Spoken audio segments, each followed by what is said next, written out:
Não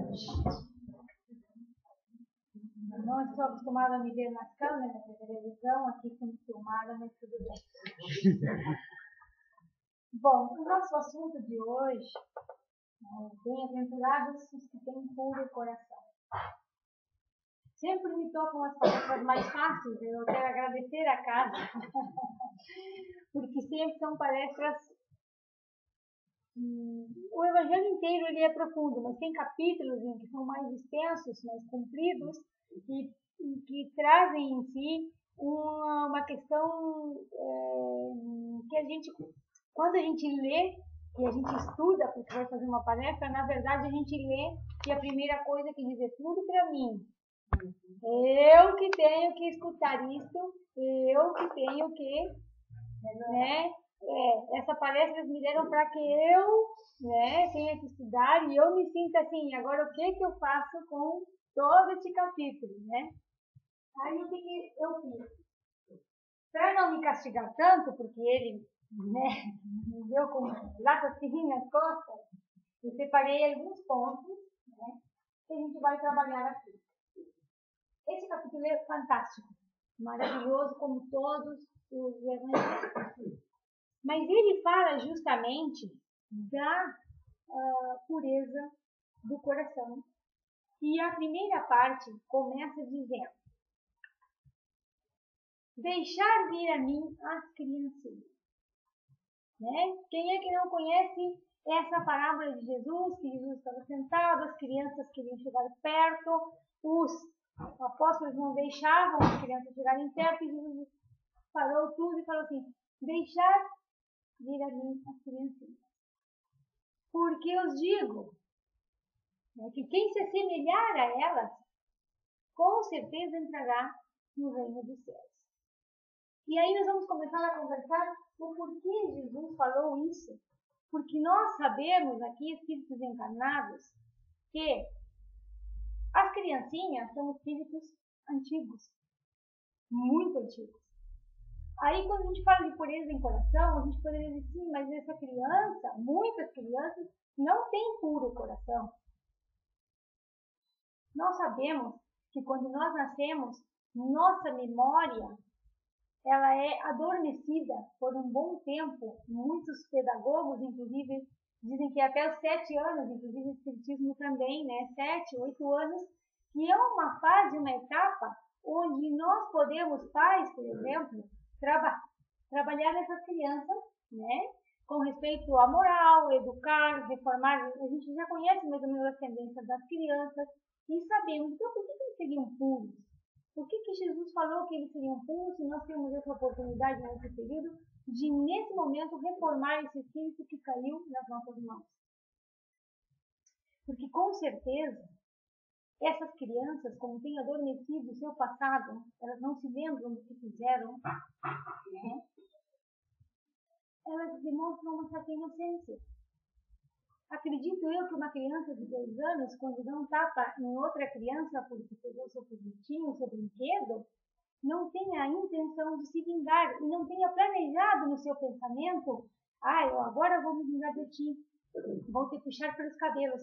A criança não tem esse poder de pensar dessa forma: eu vou ver como é que eu posso fazer para me vingar de ti. Então, essa pureza que essa criança tem nesse momento, de talvez ter dado um puxão de cabelo na outra criança por impulso, não está diretamente ligada ao pensamento e à vontade dela de fazer aquilo com o propósito de causar um duelo entre a outra pessoa. Nós, adultos, já somos diferentes. Quando alguém nos faz uma coisa errada, nós já começamos a pensar como é que nós vamos fazer para dar o troco. Nós já começamos a pensar: um dia essa pessoa vai me... Um dia eu vou pegar essa pessoa lá com o pneu furado, eu vou passar de longe assim, vou deixar ela... Não é? Nós já pensamos diferente de uma criança. Por isso é que Jesus fazia ênfase em que quanto mais puros sejamos e mais parecidos com as crianças, com essa infantilidade, com essa inocência que a criança tem, mais nós conseguiremos, com certeza, entrar no reino dos céus. É fácil? Me digam aqui, levantem a mão quem conseguiu já fazer essa missão, quem já consegue hoje não pensar em revidar mal, não sentir mais raiva. Quantos de nós já vemos na nossa família como duelistas do passado? Encarnações, e nascemos outra vez com os mesmos, com os nossos inimigos do passado, a gente encarna novamente perto deles, justamente porque a gente tem uma tendência para essa pessoa e a gente não consegue acertar. Porque ainda o nosso espírito ele não está preparado. Mas sejam bem-vindos. Na Terra nós temos essa missão. Essa é a nossa escola, né? O planeta Terra é a nossa escola, nós estamos aqui justamente para aprender isso. Não é um motivo para nos preocuparmos e nos puxarmos pelo cabelo e dizer, ai meu Deus, eu sou um desafio. Não, calma. Esta é a nossa oportunidade. Nós conseguimos, como uma amiga minha diz, um boletim dourado para encarnar. E esse boletim dourado, essa passagem que a gente conseguiu lá no plano espiritual para estar encarnados aqui, é justamente para isso. Não é para conseguir um melhor carro, uma melhor casa, uma viagem, não. É justamente para conseguir ser mais puro no nosso coração. É uma tarefa simples. Não podem me dizer que não é simples. Muito bem, e justamente depende da simplicidade e da humildade. A criança geralmente é simples. Quando é criada num ambiente familiar, onde há simplicidade, a criança é simples e é humilde. Ela não tem porquê. Em alguns espíritos que já manifestam o orgulho, a vaidade, o egoísmo, é porque justamente os pais ali temos a missão e a função de corrigir esses, ir ajudando esse espírito para que justamente consiga essa pureza no coração, né? Muito bem. Muito bem. Diz no Evangelho que quem tem puro coração não pensa no mal. Vamos ver quantos de nós... É por isso que quando a gente começa a ler, assim, para quem lê o Evangelho aqui, que é o recomendado aqui no Espiritismo, a gente diz, faça o Evangelho na sua casa, uma vez por semana. Escolha um horário. Sim? Escolha um horário, que seja sempre um horário frequente. Vamos supor, todos os domingos, às 8h30, eu vou abrir o Evangelho. Vou ler em voz alta, vou botar um copinho de água do meu lado e vou deixar essa água fluidificar enquanto faço o Evangelho. Então, para quem tem a prática de ler o Evangelho, é maravilhoso. A gente começa a pensar, nossa, é fantástico, porque nós temos essa oportunidade aqui na nossa mão. E o Evangelho segundo o Espiritismo, ele é tão claro, ele é tão... Porque alguns estudam a Bíblia é um pouco mais, não é que seja difícil nem complicada, senão que ele tem uma forma de comunicar diferente. Tá? O Espiritismo, eu sempre digo, ele é didático, ele é pedagógico. Né? É didático, pedagógico para professores mesmo. Muito bem, vamos a um outro ponto que eu tenho certeza que aqui todos superaram, inclusive eu. Pecado pelo pensamento. Todos aqui já estamos liberados, vamos para casa até a próxima quarta-feira. Ninguém aqui peca pelo pensamento. Tenho certeza absoluta disso. Aqui dizem que vai cair o telhado. E aí nós vamos pôr ênfase no quê? Ali fala do adultério, que o adultério não deveria ser tomado como a palavra adultério diz, né? Porque a gente pensa o adultério e em seguida a gente pensa na traição do homem com a mulher com... Mas Jesus não quis dizer especificamente o adultério nesse aspecto.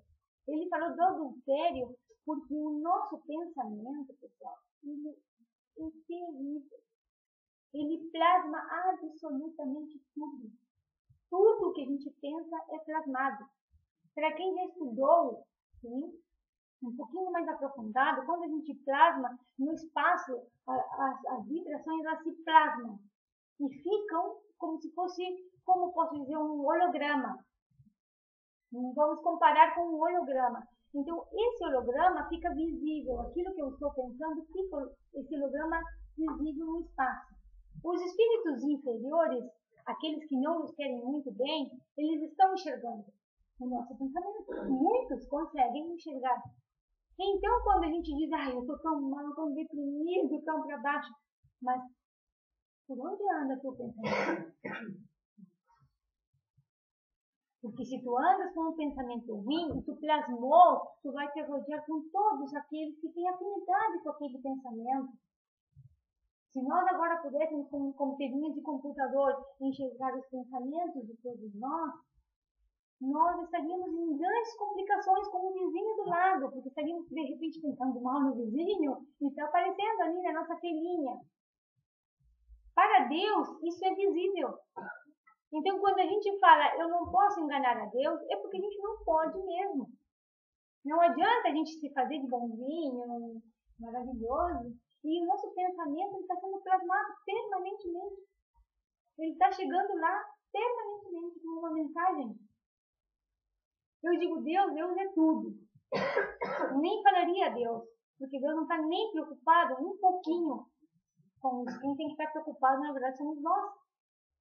Mas eu falo diretamente sempre no anjo da guarda, para aquele que é protetor, para aquele que nos, coitado, teve a grande missão de nos acompanhar na jornada na Terra, e ele tem que ir adiante de nós, passos na frente de nós, poupando-nos dos nossos pensamentos.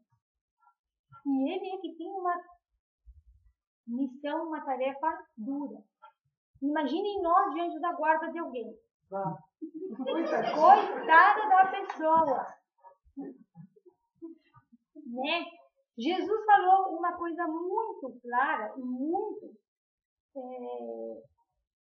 prática, porque Jesus era prático. Né? A teoria dele era uma teoria, entre aspas, ele era prático, ele é direto na pesquisa, orai e vigiai. Por onde andam os seus pensamentos? Nós dizemos aqui que o corpo é o que come, não é? Quando o nosso corpo come, e come em excesso, o nosso corpo adoece. E aí o que nós fazemos? Um regime, uma dieta, uma sopinha, aí a gente começa a diminuir, né? Muito bem. Se o nosso corpo é o que come, o nosso espírito é o que pensa. O nosso espírito é o que pensa. Então, quando nós adoecemos, porque a gente adoece primeiro no espírito, para depois adoecer no corpo, quando o nosso espírito adoece, depressão, angústia, tristeza, pensamentos suicidas, pensamentos de raiva, pensamentos de vingança, pensamentos de ódio, de revolta. Quando o nosso espírito adoece, nós temos que entrar na dieta. Vamos fazer a mesma coisa que fazemos com o corpo. Se a gente consegue fazer com o corpo, às vezes, não digo sempre, vamos entrar numa dieta. Vamos mudar esse pensamento que nós tínhamos e vamos começar com um pontinho positivo por dia. Nós não vamos, nessa encarnação, melhorar 100%, porque nós não temos como realizar essa tarefa de nos purificar numa encarnação só. Isso não existe. Esses milagres não existem. Isso não acontece. Porque nenhum de nós sai dessa encarnação bonzinho e vai para a pátria espiritual e chega lá e tem um castelo lá, uma cadeira para sentar, cheio de... Não é assim. O que nós somos aqui na Terra, quando nós desencarnamos, somos exatamente no plano espiritual. Todos os nossos vícios de hoje são os mesmos vícios que vamos carregar quando estivermos no plano espiritual. Porque o que faz a gente melhorar? A escola. Certo? Quantas pessoas dizem assim, não quero mais viver, não estou mais afim. A pessoa não sabe o que diz. Não tem a menor ideia do que diz. porque não sabe o quanto custa estar aqui. Vocês viram que nosso planeta, em desencarnados, é a terceira parte dos desencarnados. Os desencarnados são o triplo, esperando um lugar para poder vir. Ainda nós aqui na Terra nos cuidamos de ter filhos, porque nós não queremos, porque as economias não permitem que a gente tenha mais filhos. Então esses espíritos esperam mais tempo ainda. Então, pessoal, está cada vez mais difícil vir, porque as pessoas estão se cuidando mais.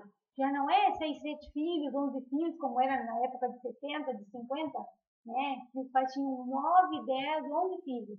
Agora já não é mais. É 2, 1, nada, porque a vidinha está bem confortável, né? E então, essa oportunidade de estarmos aqui é única. Para quê? Para poder trabalhar esses aspectos. Porque no plano físico, nós estamos em contato direto com outros seres. Um contato é muito mais próximo do que no plano espiritual. Se bem, quando formamos inimigos, também nos perseguem no plano espiritual, né? Então, quando a gente está encarnado, a gente tem a oportunidade na família, nos amigos, na sociedade espírita, de estar mais perto dos contatos que nos vão possibilitar essa melhoria, essa reforma. O Espiritismo é permanentemente um incentivador de reformas íntimas. É uma das poucas religiões, filosofias, doutrinas que permanentemente visa na reforma íntima e põe ênfase na reforma íntima, que é justamente para isso que nós estamos, né? Muito bem. Então aqui todos são pensamento, nosso pensamento bem puro. Muito bem. É complicado, não é fácil. Quando eu comecei a ver notas, mas eu penso todo dia, coisa que nada a ver. Vou ter que começar a fazer essa dieta urgente, né? Vamos para o próximo ponto do Evangelho, tá? Quem quiser depois ler com as palavras do Evangelho, que eu nunca vou conseguir, porque eu sempre uso a minha terminologia, aquilo que o meu contato diário, vamos dizer assim, minha vivência pessoal, leia este capítulo inteiro e analise, porque ele é muito bom, tem partes assim interessantes, tá? Interessantes não na teoria, é para a gente pôr em prática, de preferência. Qual é o número? 8, capítulo 8. A verdadeira pureza, mãos não lavadas. Aí, essa parte, muito bem. Meu filho, vai lavar as mãos para comer. Como tu vai sentar e tu vai comer com essa mão suja? Meu Deus do céu, tu vai encher de bicho. Não é assim que a gente faz. Jesus, né, na época, foi comer, né, e não se lavou as mãos, foi partilhar o pão, não se lavou as mãos, e o pessoal olhou para ele, mas que profeta é este? Que não lava as mãos para comer? E aí, né, ele explica sobre qual é a importância realmente de lavar as mãos. E ele diz, não importa o que entra e como, né? Importa o que sai, porque o que sai direto do coração. Então a gente se preocupa muito, essa pequena frase dele quer dizer que nós nos preocupamos muito com os cultos exteriores, com essa pureza que parece que é exterior. E os cultos exteriores, eles nos levam, muitas religiões por muito tempo praticavam cultos exteriores. Agora eles estão mais calmos, mas ainda tem. Não adianta eu caminhar 500 quilômetros em promessa a uma virgem, porque um culto exterior, se eu ainda não sou puro no meu coração. Porque esse culto exterior não me santifica. Só me deixa cansada das pernas, me deixa sem os joelhos, e eu vou ter que ir no traumatologista depois. Jejum, vou fazer jejum. em agradecimento. O jejum é só agradável a Deus, esse culto exterior é só agradável a Deus quando eu deixo de comer do meu prato e dou para quem não tem, que bateu na minha porta. Só aí ele é agradável a Deus. Se eu faço para que Deus me abençoe e me dê aquilo que eu estou pedindo há meses e rezando, isso não vai acontecer. Não vai acontecer. Porque justamente nós estamos lavando as nossas mãos, mas por dentro estamos com muitas imperfeições. Podemos estar super bem maquiados e disfarçar ao resto da nossa população aqui na Terra o nosso corpite. Mas na nossa alma há muitas imperfeições. E este é o verdadeiro legado de Jesus, dizer, trabalhem nas imperfeições, vocês querem ter puro no coração? Então, meus queridos irmãos, trabalhemos as nossas imperfeições, aquilo que está dentro de nós. Todos nós sabemos. Todos nós sabemos. E como já venho repetindo, eu sempre digo a mesma coisa, né?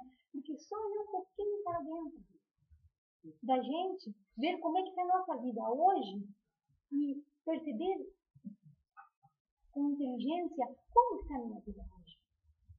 No que eu estou pensando, o que estou fazendo, para onde eu estou indo.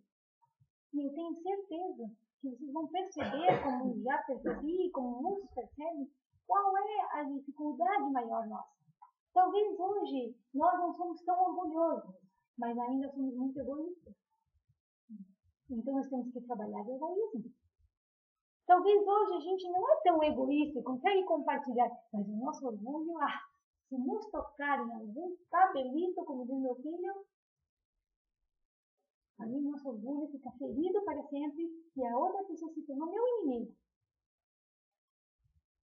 Então, a gente não tem ainda essa pureza no coração.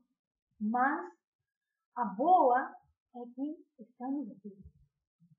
E que, como o Chico diz, a gente não pode começar de novo essa encarnação. Mas, com certeza, podemos sim fazer um final diferente. Se começarmos hoje e não perdermos tanto tempo, podemos sim, todos podemos. Muito bem. Você falou em egoísmo, né? Uma pessoa me chamou de trouxa por eu ser egoísta, eu não ser egoísta. Dói, né? É que assim, com os tempos de hoje, nós vivemos num mundo que cada vez, de uma certa forma, os seres se isolam, né? Eles estão mais isolados. Então hoje é mais difícil compartilhar com o outro. O que se compartilha hoje são outras questões, é tecnologia. É outra forma. Eu não diria que está certo nem que está errado. São outras formas. Mas, na verdade, o trabalho interno é o mesmo. Nessa época, no 1800, e será o mesmo pedido no 2050. Isso não vai mudar. Os espíritos que encarnam na Terra, estamos justamente todos para isso. Não vai mudar. Vai mudar, talvez vai ser atenuado, porque vamos supor que nós, lá em 2050, vamos estar um pouco mais evoluídos. Tomara. Né? E tomara, digo eu, com toda a certeza de que assim será. Porque ninguém volta para trás. E nós isso sabemos. Né? Que nós temos um início, e daí do nosso início ninguém volta para trás. Nós podemos, nessa encarnação, não ser tão bons. Podemos não sair tão bem. Mas não quer dizer que nós vamos voltar para trás nunca. Isso não significa, né, retrocesso. Pelo contrário, podemos estar estagnados, que também é difícil. Porque uma coisinha, por mais mínima que seja, a gente aprendeu. Ou pelo sofrimento, ou pela dor, se não é, né, como a gente fala para os filhos, se não é pelo amor, é pela dor. Então tu vai agora, senão vem chinelada, não é? Muito bem. Tenho ainda uns tempinhos, eu não sei se tem. Os escândalos. É que este capítulo é extremamente extenso, né? Então, escândalos. Se a vossa mão é motivo de escândalo, cortai-a. E eu fiz isso. Não, Tô brincando. Mas eu fiz. Não. Assim, a gente, como eu falava hoje, né? A gente, quando a gente lê o capítulo, aí está. Vamos pensar um pouco. Vamos ser realistas, vamos pensar. O que está querendo me dizer esse capítulo? Que se eu tenho um ponto negativo dentro de mim, uma imperfeição que vai me atrapalhar nessa encarnação, é melhor eu não vir com essa condição física. Vamos supor aqui, vamos botar um exemplo bem básico, tá? Vamos supor que eu tenha roubado em outras encarnações e que eu ainda tenha ascendência, e que eu tenha vontades ainda dentro de mim de roubar, que eu seja tentada para roubar. É melhor eu vir sem do que ser tentada novamente a pecar e a roubar. Então, quando as pessoas dizem, ai, pobre, ai, coitada, que coitada! Não é verdade.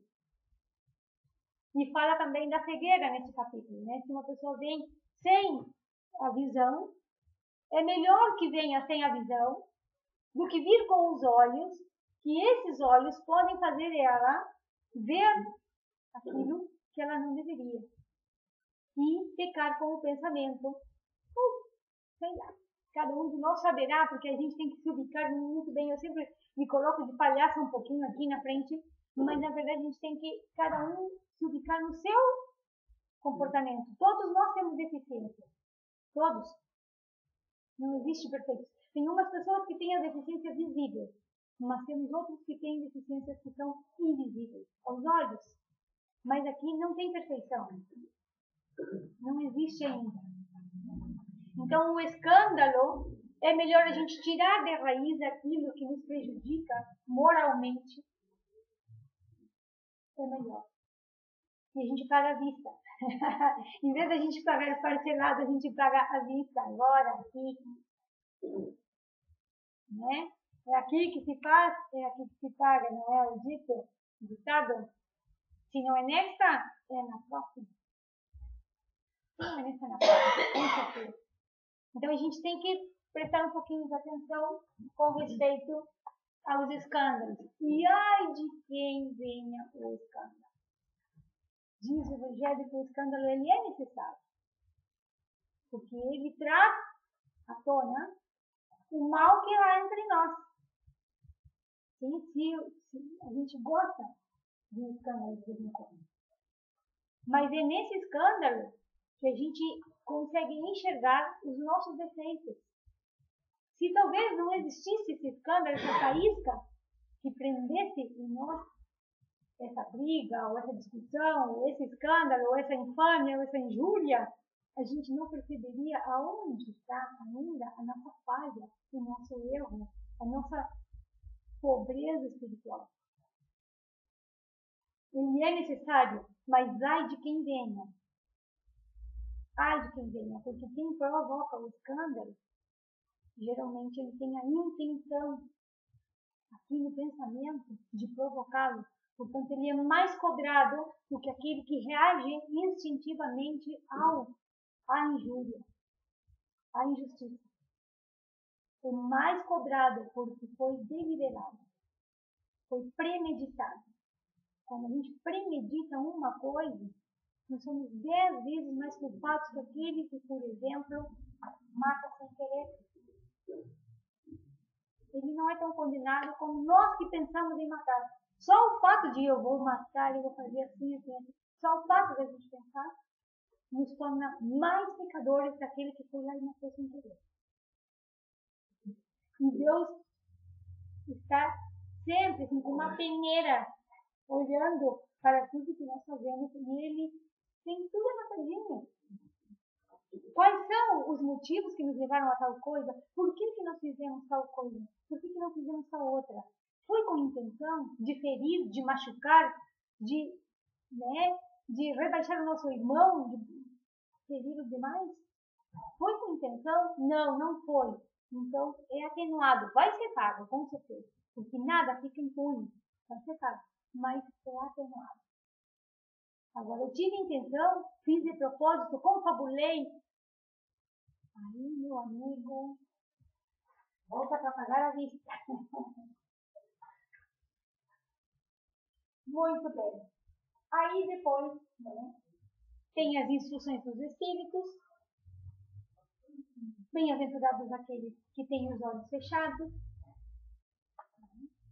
E fala justamente de que nós, quando não enxergamos o mal, a gente não pensa nele. O mal ele é necessário. É necessário que esteja, porque a partir dali é que nós tentamos fazer o bem. Sabendo que existe esse mal, nós nos colocamos a caminho de fazer o bem. Tem 3 tipos de pessoas. Aquelas que não pensam mais já no mal, e que o mal não faz parte da vida delas, que elas nem sequer imaginam fazer o mal. Aqueles que temos ainda os maus pensamentos, mas tentamos dominá-los e tentamos fazer um esforço para não cometer, tá? e controlar as nossas imperfeições. E tem os outros que ainda se comprazem no mal.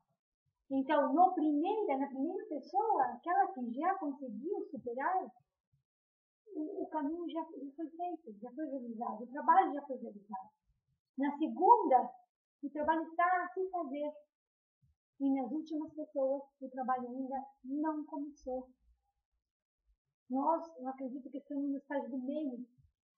E todos nós assim, estamos a caminho. Estamos fazendo o nosso melhor papel, tentando assim, acertar. Erramos todos os dias, mas estamos tentando acertar. E isso é positivo. Muito positivo. Cada vez que nós acertamos é um júbilo para os nossos espíritos, aqueles que nos acompanham, que torcem por nós, todos os dias. Muito obrigado. Eu acho que só não vou contar mais. Tá? É uma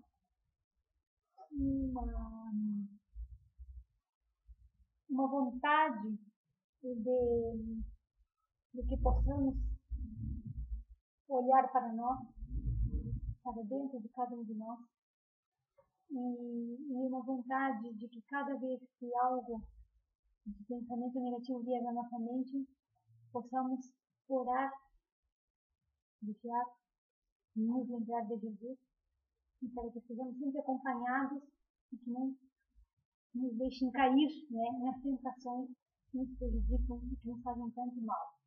Muito obrigada.